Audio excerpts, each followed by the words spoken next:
Hey, what's up there, YouTubers? It's me again, Brian, aka Gamer 55551, and I am back with a video. This one's going to be my review / thoughts on Season 3 of The Mandalorian on Disney+.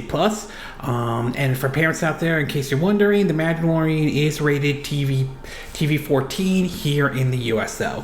One of the shows that premiered when the Disney Plus originally launched back in 2019 was basically The Mandalorian, an original show created for basically Disney Plus and all, and it was a show that got me very hooked onto it, to be exact though.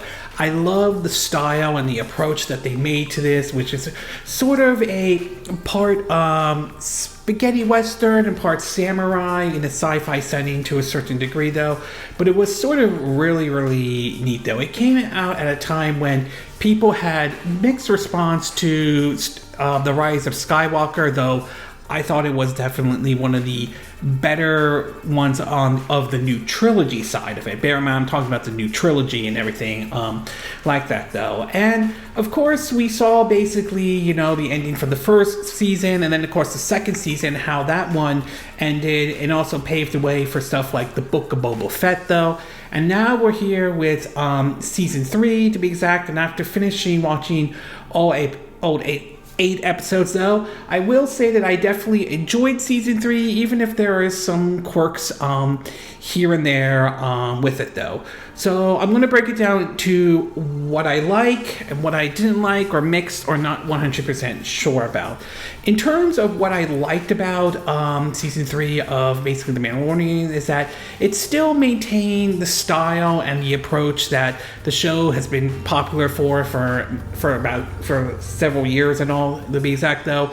It's still, Pedro Pascal still does a great job as basically the Mandalorian and all that stuff, and his little buddy or adopted child, Din, and everything like that. I love the adventures those two go into though, even though Season 3 seems to be more focused, a bit more on, the Mandalorians trying to reclaim their home world and everything like that though. But still, I do like seeing that, plus also the different factions of the Mandalorian though. They're sort of like split up to a certain degree, and I know this might come off to a religious view for some folks though, but to see that, it kind of gives to me, and I'm kind of looking at this from a Jewish perspective because I'm a Jewish person though, exact though. It's like seeing the different tribes of Mandalorians though. It's almost like seeing the 10 lost tribes of Israel and all that stuff. So it's sort of really neat how they approached with Season 3 though, and I'm happy about that, and I like how they maintain the style and all that stuff to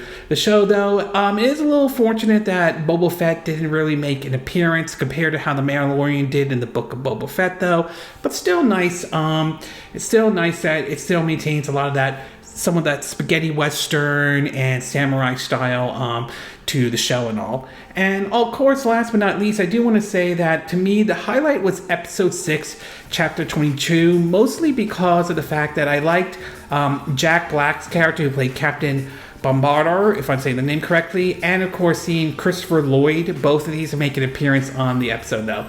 I know for those who are coming from watching the Mario movie, seeing Jack Black in this, I know his character is going to be a little bit different than how him voicing Bowser in the Super Mario Brothers movie though, but still, I thought he did a good job though. He didn't come off as a complete bumbling idiot or anything like that, but definitely Jack Black definitely gave an interesting style to his character though. And Christoper Lloyd still, has that somewhat style. You may remember him if you remember watching the classic trilogy, the Back to the Future series, and also I definitely thought they were the highlight for Episode 6, Chapter 2022. Although there is another character I think deserves some credit though, and that is actor Ahmed, if I'm saying the name correctly, Ahmed Best, who played a different character such as Jedi Kelleran Beq though, basically the one who saved, the fondling, the little, baby Yoda though, compared to what people reacted to him when he originally played Jar-Jar Binks in the Star Wars prequel movies, to be exact though. Though I didn't have a problem with Jar-Jar Binks or anything like that, but it's nice to see him play a different character this time around in the Star Wars universe, to be exact, though. So I certainly thought that was really neat that they were able to do that with his character, and certainly he did a really good job playing basically this Jedi Knight rescuing, this fondling when Order 1886, though. It's sort of like a little flashback moment for Baby Yoda and all. As far as what I didn't like or mixed or not sure about, though, I will say Episode 3, Chapter 19, I was somewhat mixed about that episode, to be exact, though. While I definitely like some of the ideas they had, such as, granting amnesties for former folks who served in the Imperial, the Empire and everything like that, though, I just, and maybe this is just me, though, or something like that, I just can't help but feel it's the kind of situation we saw with episode 5 of Book of Boba Fett, where you had the majority of that episode felt more like an episode of The Mandalorian than actually being part of the Book of Boba Fett. And this, to me, sort of feels like that to some extent, though. I mean, it does feel like it's setting itself up for when we see Grand Admiral Thrawn, if we're going to see him in, see him or anything like that. They do mention him a couple episodes here and there, but you don't officially see him or anything like that. So I am very curious to see when we do see him, though. But I still think that the episode just focused maybe a little too much on, the amnesty of some of these folks who served in the Imperial in the Empire and everything like that, though. So just somewhat mixed on Episode 3, Chapter 19, though.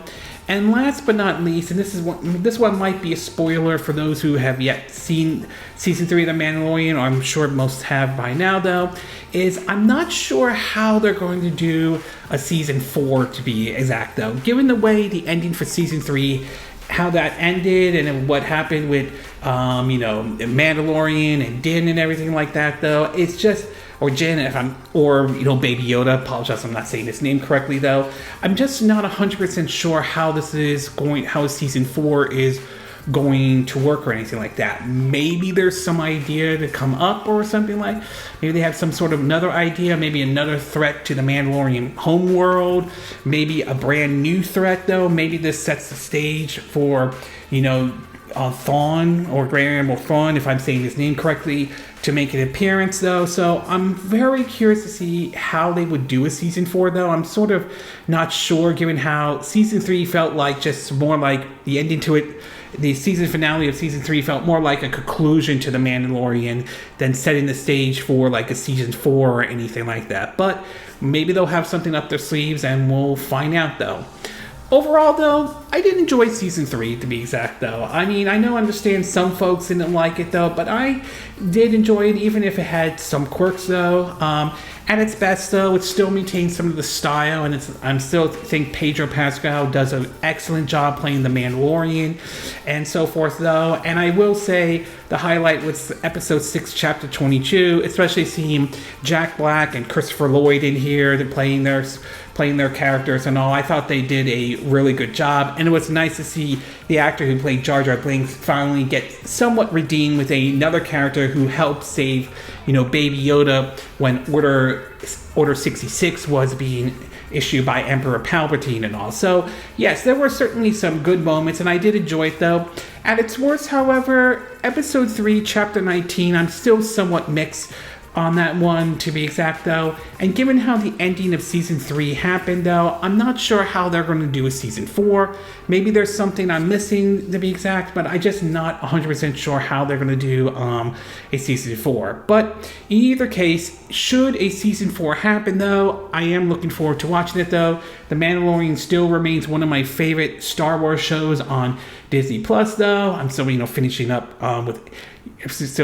with Andor and all that, though, and I would love to see, maybe somewhat of a spin-off to it with, focus on the Mandalorian homeworld or anything like that. But I definitely enjoy some of the Star Wars stuff that Disney Plus has done, though, and I will say the Mandalorian still remains one of my favorite one, though.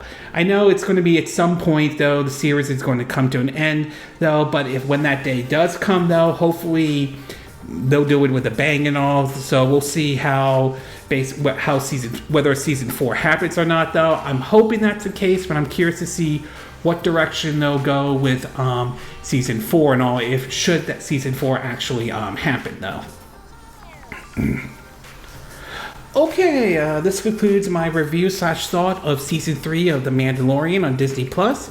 And again, these are my opinion. What are yours? What are your thoughts about season 3 of The Mandalorian, though? Do you think it was a good season? Do you think season 1 and 2 were better in any way, though? Were there certain episodes that you felt stood out for you? Were there certain episodes that didn't stood out for you at all, though? Do you agree with what I said in this video? Do you disagree? Do you have a difference of opinion? As always, sound off in the comment section below. Let me know what you think. And if you do like this video, I hope you hit the like button. I would appreciate it. And I hope you do subscribe to my YouTube channel. If you do, make sure you hit the bell icon for notifications of any new videos I put up. Also, feel free to share this video if you want to, and feel free to donate to my channel if you like. You could do it through PayPal Me, Patreon, or Steam Labs. Links will be in the description of this video, assuming you're watching this on YouTube. And I will see you again next time when I do another video. Hopefully that'll be soon. Until then, from Southern California, I wish you all a good day then. Bye!